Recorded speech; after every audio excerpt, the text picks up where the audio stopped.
ಓಂ ಶ್ರೀ ಗುರುಭ್ಯೋ ನಮಸ್ಕಾರ ವೀಕ್ಷಕರೇ, ನಾನು ನಿಮ್ಮ ಪಂಡಿತ ರಾಘವೇಂದ್ರ ಆಚಾರ್ಯ ಮಾಡುವಂಥ ನಮಸ್ಕಾರಗಳು. ವೀಕ್ಷಕರೇ, ಜೂನ್ 14 ಮತ್ತು 15ನೇ ತಾರೀಕು ಸೋಮಾವತಿ ಅಮಾವಾಸ್ಯೆ ಮುಗಿದ ನಂತರ ಕುಂಭರಾಶಿಯವರ ಜೀವನದಲ್ಲಿ ಏನೆಲ್ಲ ಬದಲಾವಣೆ ಆಗ್ತಾ ಇದೆ ಅಂತಕ್ಕಂಥದ್ದು ಈ ಒಂದು ವಿಡಿಯೋಲಿ ನಾನು ತಿಳಿಸ್ಕೊಡ್ತಾ ಇದ್ದೇನೆ.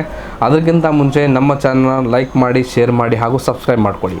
ಮೊದಲಿಗೆ ವೃತ್ತಿ ಮತ್ತು ಉದ್ಯೋಗದ ಬಗ್ಗೆ ನೋಡುವಂಥದ್ದಾದರೆ, ಅಮಾವಾಸ್ಯೆ ನಂತರದ ತಮ್ಮ ರಾಶಿಯಲ್ಲಿ ಶನಿಯ ಪ್ರಭಾವ ಇರೋದ್ರಿಂದ ಕಠಿಣ ಪರಿಶ್ರಮಕ್ಕೆ ತಕ್ಕಂತೆ ತಮ್ಮ ಪ್ರತಿಫಲ ಸಿಗುತ್ತೆ. ಆಫೀಸ್ನಲ್ಲಿ ತಮ್ಮ ಪ್ರಾಮಾಣಿಕತೆಯನ್ನು ಗುರುತಿಸ್ತಾರೆ. ದೊಡ್ಡ ಪ್ರಾಜೆಕ್ಟ್ನ ಜವಾಬ್ದಾರಿ ನೀಡಬಹುದು.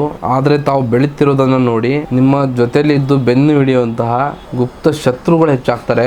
ಆಫೀಸ್ನಲ್ಲಿ ತಮ್ಮ ಐಡಿಯಾಗಳನ್ನು ಬೇರೆಯವ್ರ ಜೊತೆ ಹಂಚಿಕೊಳ್ಳಕ್ಕೆ ಹೋಗಬೇಡಿ. ಯಾವುದೇ ಹೊಸ ಬಿಸ್ನೆಸ್ ಮಾಡುವಾಗ ಸದ್ಯಕ್ಕೆ ದೊಡ್ಡ ಮಟ್ಟದ ರಿಸ್ಕ್ ತಗೋಕ್ ಹೋಗಬೇಡಿ. ಇನ್ನು ಹಣಕಾಸಿನ ಹರಿವು ನಿಲ್ಲೋದಿಲ್ಲ.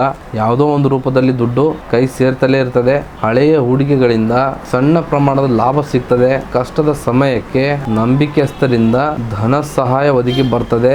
ಆದರೆ ಶನಿಯ ಸಾಡೆ ಸ್ವಾತಿ ಪ್ರಭಾವ ಇರೋದ್ರಿಂದ ದುಡ್ಡು ಬಂದಷ್ಟೇ ವೇಗವಾಗಿ ಕೈ ಬಿಟ್ಟು ಹೋಗಬಹುದು.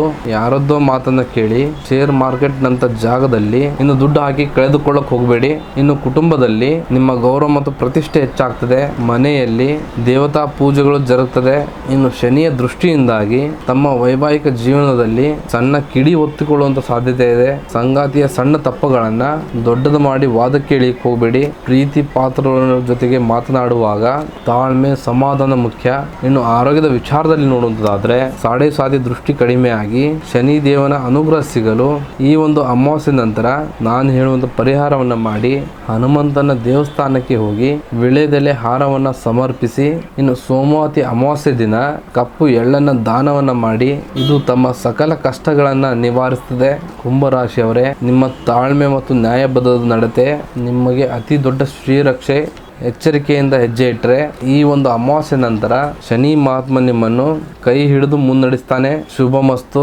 ಆ ನ್ಯಾಯದೇವನಾದ ಶನಿ ಮಹಾತ್ಮನು ನಿಮಗೂ ಮತ್ತು ನಿಮ್ಮ ಕುಟುಂಬಕ್ಕೂ ಸಕಲ ಸುಖ ಶಾಂತಿ ಕರುಣಿಸಲಿ. ಹಾಗೆ ತಮ್ಮ ಜೀವನದಲ್ಲಿ ಏನೇ ಸಮಸ್ಯೆಗಳಿದ್ದರೂ ನೇರವಾಗಿ ಬಂದು ಭೇಟಿ ನೀಡಿ ಅಥವಾ ಫೋನ್ನ ಮುಖಾಂತರ ಪರಿಹಾರವನ್ನು ಕಂಡುಕೊಳ್ಳಿ.